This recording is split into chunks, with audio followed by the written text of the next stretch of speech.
baseball because September is here, the MLB call-ups are here, and the MLB has never been more balanced than it has been this season. There are, about 6 or 7 teams within 4 or 5 games of each other for the best record in baseball. Almost every single division, including divisions you would not think, the AL East, the NL West, the AL Central, are pretty close. And so the question on the screen here, what MLB races are we looking forward to down the stretch? Could be division, could be wild card. American League East, Yankees, Orioles. The Orioles are only a half game behind the Yankees. I think they play each other one more time late this month. I believe that series is no, it's in New York. It is September 24th to September 26th. So that's going to be a huge series. And you look at these two teams. The Orioles, they were the number one seed in the American League last season. Yankees finally trying to get back to the World Series and win it for the first time since 2009. I think this is going to be a fascinating race. And if you remember, the Orioles were my preseason, if you will, or spring training MLB pick to win the World Series this year. Um, I agree with you. I think that's a fascinating race. And the other fascinating part about it is the winner of that division is either going to get more than likely the number one. They could get the number two if Cleveland or Minnesota or Kansas City get hot down the stretch and catch them. But the winner that's going to at least get a first round bye in the MLB wildcard round. The loser is probably going to be the four. But again, if one of the AL Central in that 3 team race gets odd, could they be the five? And after, potentially go on the road in that wild card round, it's possible. They could have a better record than the second place team in the AL Central, but because of the way the seeds work, they may have to go on the road. Yeah. What about you? What division or what race are you looking at? For me, it is our division. It is the AL Central, only because I'm shocked with how competitive it is. You remember in spring training, I had our Guardians winning the division at 85 games.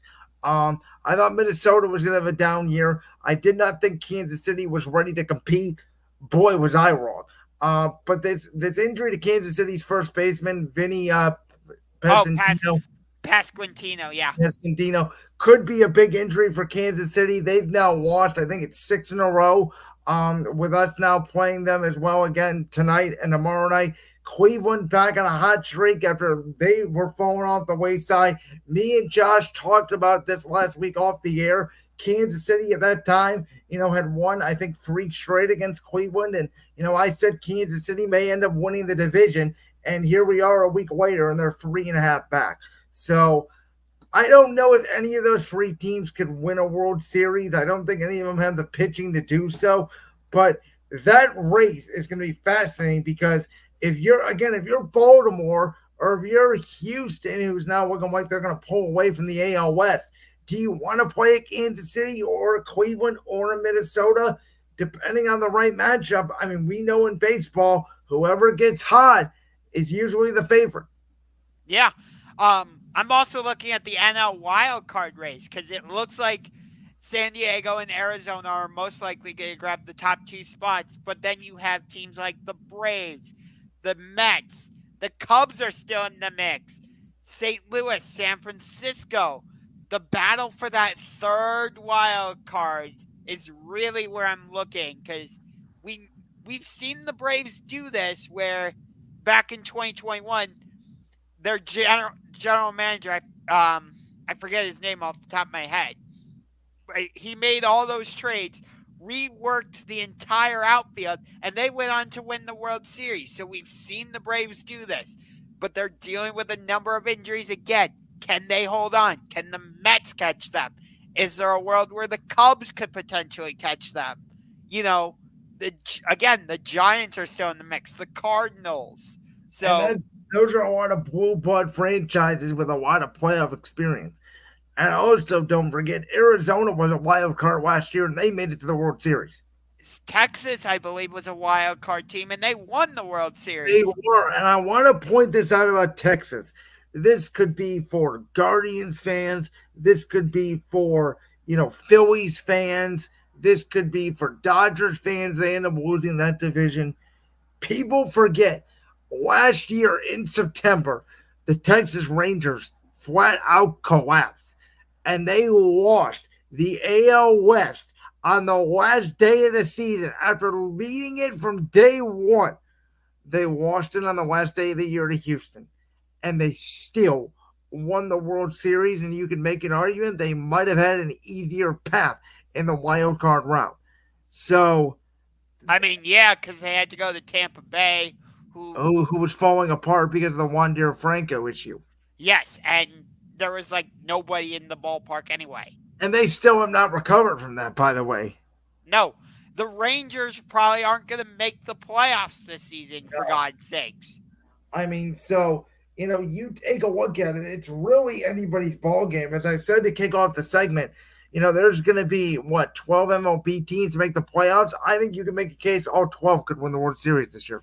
I mean, we've seen all wild card matchups before in the World Series. Last year, 2014, 2002. It's happened. Baseball is the sport where momentum matters more. Now, again, for a team like Cleveland, where we're so young, it would be nice to have home field advantage. I think we both agree on that. But it's not a necessity. I would say it's a bit more of a necessity for a team like Cleveland because they're young and we've seen how like Tanner Bybee and Gavin Williams and when he's healthy, Shane Bieber, Tristan McKenzie, they they pitch better when they're at home. So I would say home field advantage is a little bit more critical for a team like Cleveland. I think right now, speaking from our perspective, I actually think I'd rather probably play Baltimore than play Kansas City. I think Kansas City's in our head. Huh. Okay. I think Kansas City's more of a threat to us than Minnesota is, at least right now. Yeah, Minnesota's ahead of Kansas City in the division standings. I can tell you Well, that. we took care of Kansas City last night, but again, Kansas City had a very hot August. The question for me now is, have they peaked too early? Yeah, Kansas City is a game behind Minnesota in the standings. And same thing here with like Arizona. You know, can they beat the Dodgers in the postseason after they can't beat them in the regular season? We saw it a year ago. Right. I mean, you look at the American League wild card right now. The top three are Baltimore, Minnesota, Kansas City, but you still have Boston in the mix. Boston's 4.5 or 5 back. I don't. I'm sorry to interrupt you, but I don't think any of those teams are going to be the playoffs. Okay.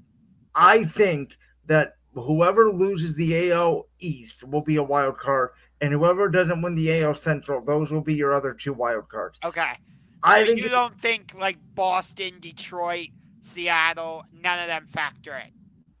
the only one that I think could is Boston, and that's if Kansas City's collapse continues. Yeah. As But of right, yeah, you're right. The Royals have lost 6 in a row. with 4.5 game lead, and you got 26 days, and you have an off day in there, so you probably have about 25 games to go. You figure if you go 500 in that stretch, the other team's gonna have to go, on a crazy, 5 games better than you just to catch you. It's gonna be really hard. Yeah.